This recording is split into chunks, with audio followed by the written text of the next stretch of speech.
buenos días, bienvenidos a su programa Contacto Directo. Hoy es martes 15 de junio del 2021. La política internacional del nuevo gobierno, cuáles son las metas, los objetivos con Estados Unidos, con China, con los países de la Alianza del Pacífico. Lo vamos a revisar con Mauricio Montalvo, el canciller de la República, ya en nuestros estudios. Hola Lenin, buen día, ¿cómo te va? Muy bien, Estefi, amigos televidentes, buenos días. El presidente Guillermo Lasso vetó totalmente el proyecto de ley reformatoria a la Ley de Seguridad Social. Al momento, tras ese veto, ¿el IES mantiene el estatus de caja chica de los gobiernos de turno? Lo vamos a examinar. Las repercusiones de este veto con Henry Llanes, vicepresidente de la Asociación de Jubilados y Pensionistas del IES, en Pichincha. La actualidad, los protagonistas, el análisis y la información en Contacto Directo.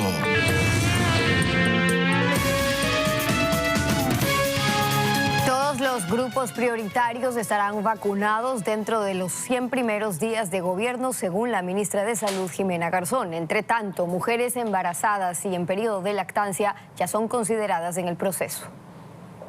Hasta los puntos de vacunación llegan ciudadanos en condición de vulnerabilidad.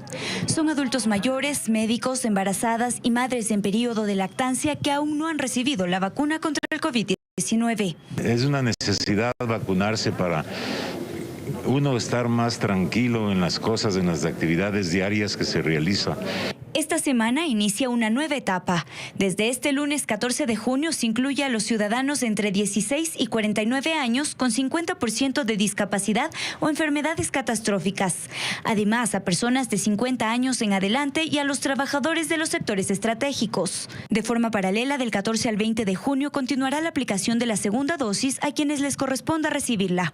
La ministra de Salud, Ximena Garzón, afirma que grupos en situación de riesgo continuarán siendo una prioridad en el plan de vacunación. Además, confirmó que el proceso avanza de manera positiva. Vamos a seguir cumpliendo.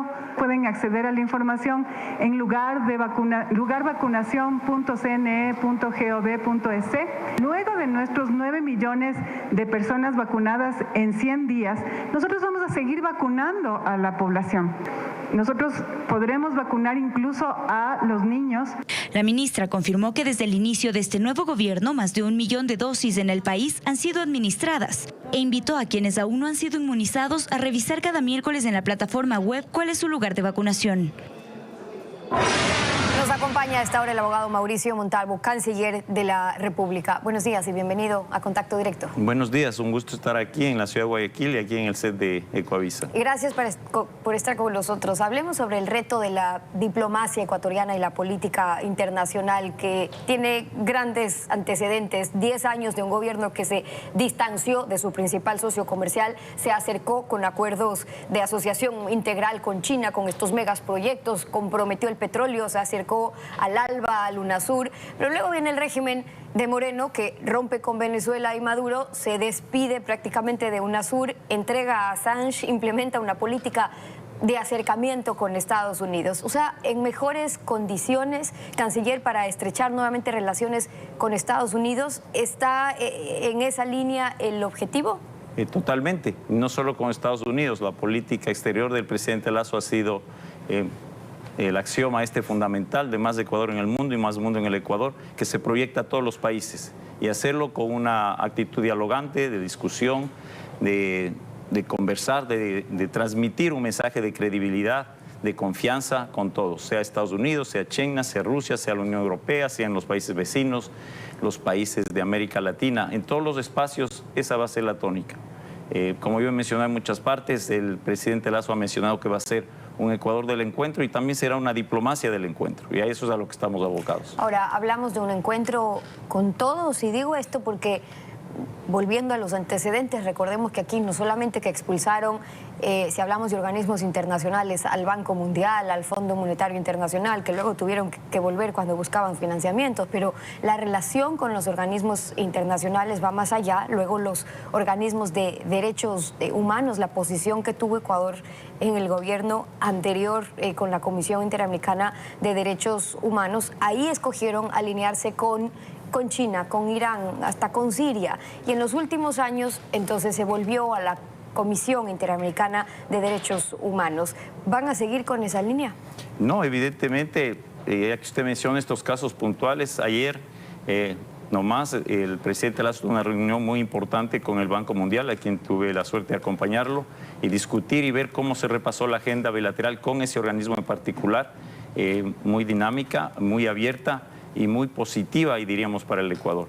E igual, ya que menciona usted las instancias de derechos humanos, esa es una de las pautas principales de la política exterior del presidente Lasso, total colaboración con todos los sistemas de protección internacional, tanto del sistema universal de protección de los derechos humanos como del sistema interamericano. Y en ese sentido Ecuador estará abierto a todos los mecanismos que existen, no únicamente a los procedimientos de la Comisión, sino de todos los relatores especiales y procedimientos. Con Estados Unidos tenemos ya que se ratificó el acuerdo de primera fase, el paso previo para un acuerdo comercial. Para ese acuerdo ya se requieren otras gestiones desde la aprobación del propio Congreso de Estados Unidos. Tal como están dejando las cosas, ¿cómo nos estamos acercando ya finalmente a eso? Nosotros estamos dando pasos prioritarios en esto, lo ha definido el presidente Lasso. Estamos trabajando articuladamente con el Ministerio de Comercio. Estos días, mientras hablamos con usted, está una misión técnica del equipo negociador del Ministerio de Comercio ahí, precisamente definiendo la hoja de ruta de la negociación con Estados Unidos.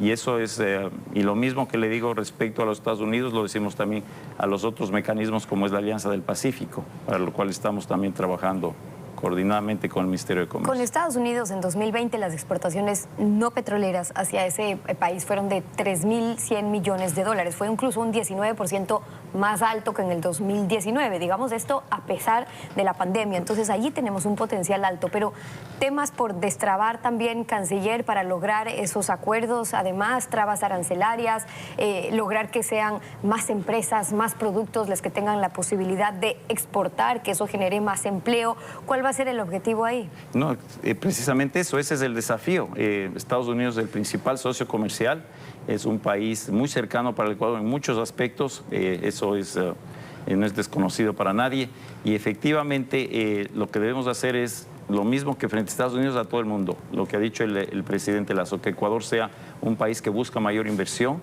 que va a transmitir mayor confianza, como yo he mencionado, un país que quiere ser socio de todo el mundo y en el cual todo el mundo se sienta muy cómodo de ser socio con Ecuador. Y yo creo que el presidente Lasso ha dado suficientes muestras de eso. Los indicadores y las percepciones internacionales respecto a la elección del presidente Lasso han sido muy positivos y yo creo que la comunidad internacional se da cuenta de eso. Además, Steffi, si me permite, desde el punto de vista político también, la posición del presidente Lasso es muy particular y en el contexto regional particularmente importante. Claro, le iba a preguntar sobre cómo nos ubicamos con las elecciones recientes en Perú y lo que está ocurriendo en ese país, lo que estamos viendo que está ocurriendo en Colombia, lo que significó el triunfo de Guillermo Lasso para la región, pero cómo existe, no sé si decir una estrategia finalmente para aprovechar las ventajas de lo que puede finalmente ofrecer este país en relación al contexto regional que ocurre. La estrategia, Steffi, es la autenticidad y yo creo que eso es lo que transmite el presidente Lasso.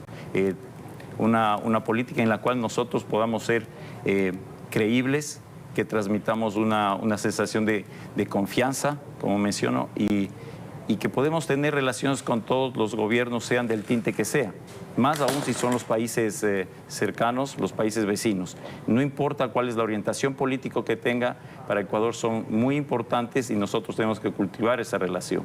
Y así lo ha dicho el presidente Lasso y tiene una excelente relación con el presidente Duque y la tendrá con quien sea el electo en el Perú también. Y a eso vamos. Tenemos demasiados vínculos transfronterizos y de buena vecindad con los países como para poner en riesgo aquello. Usted hablaba de la Alianza del Pacífico, ahí están Chile, está Colombia, está México, está Perú. Con el que nos falta realmente un acuerdo es con México y los mexicanos han estado invirtiendo en el Ecuador en los últimos años. Sabemos que se reunió ya con el equipo negociador. ¿Cómo está avanzando eso? Está muy bien. Nosotros estamos optimistas del proceso con México. Yo recibí una llamada del canciller Ebrard, fue el primer canciller que me llamó cuando tomé posesión y lo primero que él me mencionó fue el apoyo incondicional de México para Ecuador entre con la Alianza del Pacífico, con lo cual es, como usted acaba de mencionar bien, llegar al acuerdo bilateral con ellos. Hay ciertos irritantes, que es el término que aprendí yo ahora con los negociadores y que tenemos que ir superando. Pero en eso estamos trabajando y estamos muy confiados de poder avanzar y llegar a un acuerdo en lo más pronto posible. En lo más pronto posible, un corto plazo, es pensar en un 2021 o 2022. Yo apostaría por el 2021, quedarnos en este mismo año. ¿Sí? Por otro lado, se mantiene el financiamiento con China, que pasó, por cierto, a ser prácticamente el principal socio comercial para el Ecuador, pero a un costo muy alto. Ya sabemos hoy, entregamos nuestra producción petrolera para pagar la deuda. China revende nuestro petróleo a los intermediarios, que a su vez lo revenden a los importadores tradicionales del Ecuador. Pero el mundo está observando esta disputa grande entre estas dos potencias, entre China, entre Estados Unidos. La posición de Ecuador, canciller, no se limita a tener que escoger entre el uno u el otro, sino existe la posibilidad de lograr estas mejores condiciones en ambas partes, sobre todo cuando seguimos necesitando financiamiento. Ni uno ni otro, el Ecuador va a escoger siempre sus intereses y la defensa de esos intereses es sentarse a conversar con todos. Lo hace con Estados Unidos, lo hacemos también con China y al hacerlo tenemos que hacer siempre buscando lo que es más conveniente para el país, lo que más va a servir a nuestras causas y obviamente también a nuestra gente. Usted ve que los ejes de la interacción con todos los países son muy diversos. Ahora mismo tenemos, por ejemplo, el tema de la diplomacia de las vacunas y China ha sido un gran aliado en esta materia y nosotros tenemos que cultivar eso, sin descuidar los otros frentes que tenemos también con ellos. Pero eso yo creo que es lo importante, el poder sentarse en una mesa de negociación, de diálogo, sin complejos, con total autenticidad, como digo, y que seamos totalmente creíbles en el plano internacional. La ley orgánica del servicio exterior tiene en realidad una disposición donde señala que hasta un 20% de la plantilla puede ser de nombramientos para una cuota política. Usted ha dicho que no va a hacer uso de ese porcentaje. Usted es un diplomático de carrera y aquí sabemos que se hizo costumbre, por decirlo menos, que los amigos o hasta los mal vistos en Ecuador terminen premiados afuera con cargos diplomáticos para alejarlos de la política ecuatoriana, pero finalmente premiarlos. ¿Cómo plantea, canciller, limpiar al servicio exterior de este reparto político que aún existe? Bueno, Estefi, hoy por hoy está limpio, porque por la disposición legal de la misma ley orgánica del servicio exterior, todos los nombramientos políticos que hizo el anterior gobierno fenecieron el 24 de mayo, así que todos esos cargos políticos están ya, excepto uno, que es de público conocimiento, que fue ratificado a la señora Baki en Estados Unidos por el presidente Lasso. Pero el resto, el presidente se ha tomado mucho tiempo, está haciendo con mucha cautela los nombramientos y dentro de ellos va a incluir a los miembros del Servicio Exterior Ecuatoriano de carrera, la mayoría. Así que esa es la tónica. Claro, pero ahí sabemos que hay formas de hacerlo, ¿no? Están los embajadores, que son representantes del presidente, cómo se aplica la cuota para ellos, pero luego cuando existen estas estrategias para los mandos medios, para los equipos, para los comisionados, quienes terminan viajando y muchas veces significando vacaciones para cumplir con ciertos compromisos. Sí, en ese plano también le puedo asegurar que no hay un solo nombramiento hasta el momento en esos rangos. Ha habido propuestas de nombramientos, como usted acaba de decir, que es la facultad constitucional y legal del presidente y así ha procedido. Pero en los mandos medios a los que usted se refiere existe por el momento, no hay un solo nombramiento. A veces, canciller, las buenas intenciones mueren en el intento cuando tropiezan con el poder político. Ayer escuchábamos, de hecho, a la propia fiscal cómo denunciaba que los procesados siguen en el poder y eso hace difícil, decía ella, que la justicia pueda hacer su trabajo por cómo se pagan favores.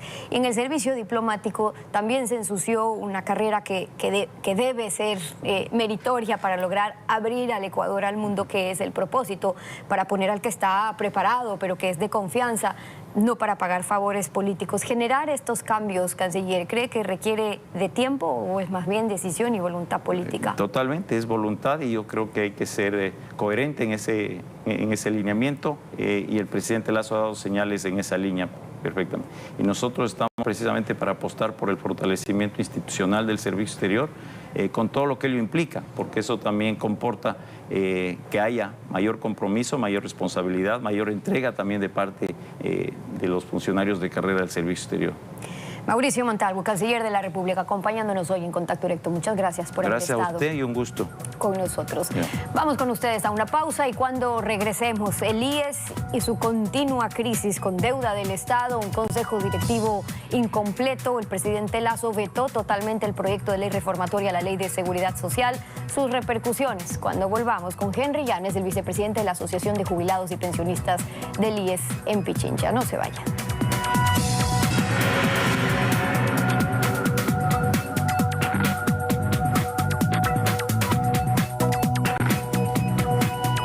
El Instituto Ecuatoriano de Seguridad Social es una entidad en crisis, no de ahora. Se podría decir que de siempre. La multimillonaria deuda del Estado lo tiene en jaque y no hay dinero para afrontarla.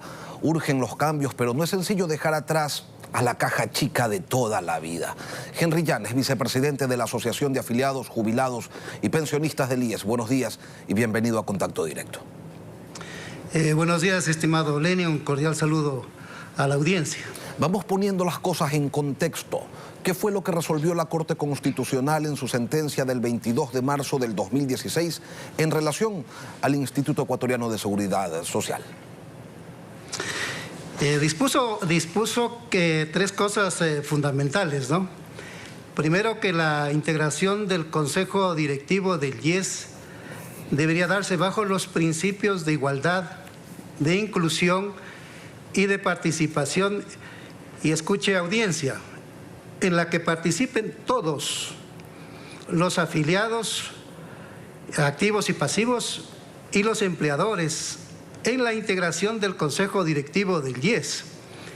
Y eso es una resolución del 22 de marzo del año 2016, no resolución, sentencia, con carácter obligatorio para la Asamblea Nacional. Y fue eso lo que constaba en el proyecto de ley reformatoria a la Ley de Seguridad Social en lo referente a la conformación del Consejo Directivo, que vetó totalmente el presidente Guillermo Lasso. No, la Asamblea Nacional del señor Litardo desacató la sentencia de la Corte Constitucional. Primero, que se demoró 5 años, ¿no? Y eso causó un enorme perjuicio al Seguro Social, porque no están presentes los afiliados activos y pasivos en el Consejo Directivo del IES, ni tampoco los empleadores bajo elección directa, universal y secreta, que se debe dar por parte de todos los afiliados, jubilados y empleadores. Entonces, la Asamblea no acató, restituyó los colegios electorales que fueron derogados por la sentencia de la Corte Constitucional.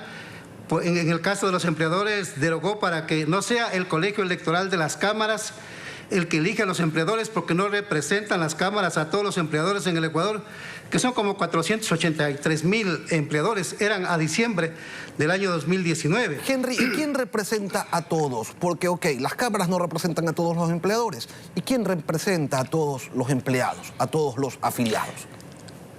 La mejor forma de esa representación, estimado Lenin, es cuando usted y yo, y 3 millones de afiliados activos que eran a diciembre del año 2019, bajo el seguro obligatorio, afiliados al Seguro Social obligatorio, que la mayoría son trabajadores bajo relación de dependencia laboral, si son empleados, ¿no? Cuando sus 3 millones elijan mediante elección directa a un hombre o a una mujer con perfil de probidad y de idoneidad para que estén presentes como miembros del Consejo Directivo del IES, al igual que los jubilados de la misma manera y también los empleadores. Entonces, ese concepto de representar a todos es mediante ese mecanismo y no mediante un colegio electoral que no representa a todos, ¿no? Al día de hoy, Henry, el Consejo Directivo del IES, ¿tiene delegados de los empleadores, de los afiliados? Vienen en funciones prorrogadas. Mire que en el caso del señor Felipe Peso, que era representante de los empleadores, él estuvo casi 12 años. Él ya se cansó de estar en el Consejo Directivo del IES y lo dejó a su alterno, al señor Rodríguez. El artículo 28 de la Ley de Seguridad Social menciona que los representantes de los asegurados, de los empleadores y del gobierno nacional, tanto principales como alternos, deben durar 4 años y no prórroga. Sucede que el señor Felipe Peso estuvo 12 años y allí está un representante del correísmo que dice que representa a los asegurados, me refiero al doctor Clavijo. Asimismo viene desde el año 2014-2015 cuando la destituyeron a la ingeniera Paulina Guerrero, porque ella se opuso a que no le menoscaben el patrimonio del IES al quitarle el 40%. Y también a que no se modifiquen los porcentajes de financiamiento de los fondos de salud y de pensiones. Correa la sacó con la complicidad de la Superintendencia de Bancos, con el servilismo de la Superintendencia de Bancos. La sacaron en 24 horas y lo dejaron al doctor Clavijo. Al doctor Clavijo lo destituyeron justamente por haber permitido que se derogue o que el gobierno de Correa le quite el 40%. Bueno, al doctor Clavijo lo sacaron en el año 2017-2018 y luego lo restituyeron con una resolución que no sé qué carácter tenga, la del Consejo del Tribunal Contencioso Administrativo. Después de 2 años lo restituyeron y hoy está en el Consejo Directivo del IES manejando toda la institucionalidad del Seguro Social. Y sucede que ahí se han hecho 3 miembros, que todos actúan juntos y que no velan por el correcto manejo del Seguro Social. Por ejemplo, en el cobro de las deudas. El Estado le debe al Seguro Social, según versión del economista Fernando Mosquera, que fue presidente de la Comisión de Inversiones del Seguro Social, le debe más de 20.000 millones de dólares. Justamente ese punto quería tocarlo, Henry. Por un año, se señala que el proyecto creaba otros problemas que podían afectar el funcionamiento, la solvencia, la sostenibilidad y la viabilidad del IES. Pero, a más de estos 20.000 millones de dólares de deuda que tiene el Estado con el IES, ¿qué más? ¿O qué podría afectar de mayor manera el financiamiento, la solvencia, la sostenibilidad y la viabilidad del Instituto Ecuatoriano de Seguridad Social? Bueno, pues, lo pueden llevar a la quiebra y además porque el Seguro Social está fuertemente politizado. Déjeme retomar lo que acaba de mencionar usted sobre el veto total. Nosotros le enviamos una carta al presidente Lasso. Le enviamos con fecha 28 de mayo del año 2021. Tengo el recibido. Yo mismo la presenté en la Presidencia de la República personalmente a esta comunicación. Y le pedíamos que bajo lo que él dijo el 24 de mayo en el Pleno de la Asamblea Nacional y ante la faz pública nacional e internacional, que le iba a dar todo valor a la participación ciudadana, que le iba a dar todo valor a la sociedad civil y que ellos iban a ser en última instancia los que iban a influir en la toma de decisiones del gobierno. Bueno, nosotros le dijimos que vete parcialmente porque lo que hizo la Asamblea es verdad. Al restituir el colegio electoral, desacató la sentencia de la Corte Constitucional y luego incluyó el gobierno tripartito que no está en la Constitución vigente. No está. Y entonces le dijimos, vete parcialmente, señor presidente. Aquí y tenemos toda la fundamentación. Y le proponíamos que se conforme un consejo directivo de IES por 5 miembros. 2 de los afiliados activos con sus respectivos alternos, un representante de los jubilados con su respectivo alterno, un representante de los empleadores con su respectivo alterno, estos 4 elegidos por votación universal, secreta y directa, y el representante del Ejecutivo designado por el Ministerio del Trabajo, no por la Presidencia de la República. Henry, pero eso le quitaría el poder, el manejo del IES al Ejecutivo, ¿no? Y se sabe que eso no es precisamente un buen negocio, además de que es un sinsentido que una entidad que se financia con recursos de los afiliados tenga que ser manejada por el gobierno. Pero aquí déjeme citar lo que dice el 372 de la Constitución de la República, estimado Lenin. ¿Sabe qué dice el 372 de la Constitución de la República? Que los recursos del seguro universal obligatorio no son del fisco. Y es correcto que no sean del fisco, porque su plata que aporta al Seguro Social, como la que yo aporto, y 3 millones no son de las finanzas públicas. Por lo tanto, ¿quiénes deberíamos velar por el correcto manejo de nuestra aportación? Usted y yo, y 3 millones de personas de este país que somos afiliados al Seguro Social obligatorio. Y también los jubilados que son los que aportaron 30, 40 años. Ellos son los que tienen que velar por el buen manejo de los aportes, ¿no? Y por el buen manejo de las prestaciones. Pero ¿qué más dice el 372? Ninguna institución del Estado debe intervenir en el manejo de fondos y reservas. La Presidencia de la República es una institución del Estado. Por lo tanto, no debería intervenir, de acuerdo al 372, manejando los fondos y reservas del Seguro Social obligatorio. Y luego dice, ni menoscabar su patrimonio. Pero ¿qué es lo que ha hecho la Presidencia de la República? Ha menoscabado el patrimonio. Al no darle el 40% en el gobierno de Correa le quitaron 6.000 millones de dólares y eso tuvo un impacto de 12.000 millones de dólares. ¿Por qué? Porque no le dio los 6.000 millones para pagar el 40%. Entonces, ¿qué hizo el IES? Tomó 6.000 millones de dólares del fondo de pensiones. Luego, el señor Correa incorporó a los hijos de los afiliados por la atracción de los votos de los jóvenes, no por otra cosa, que podían ellos tener atención médica en los hospitales del IES, que son construidos, todo ese patrimonio, desde 1993, es con plata de los afiliados, ¿no? ¿Qué sucede? ¿Qué sucede? Que el costo de la atención médica de los hijos de los afiliados, según el doctor Granda, cuando fue presidente del Consejo Directivo del IES, dijo que en el año 2019 era de 300 millones de dólares el costo de la atención médica de los hijos de los afiliados. A eso súmele las jefas de hogar, las personas que sufren enfermedades catastróficas. Henry, una cosa más en relación a la conformación del Consejo Directivo.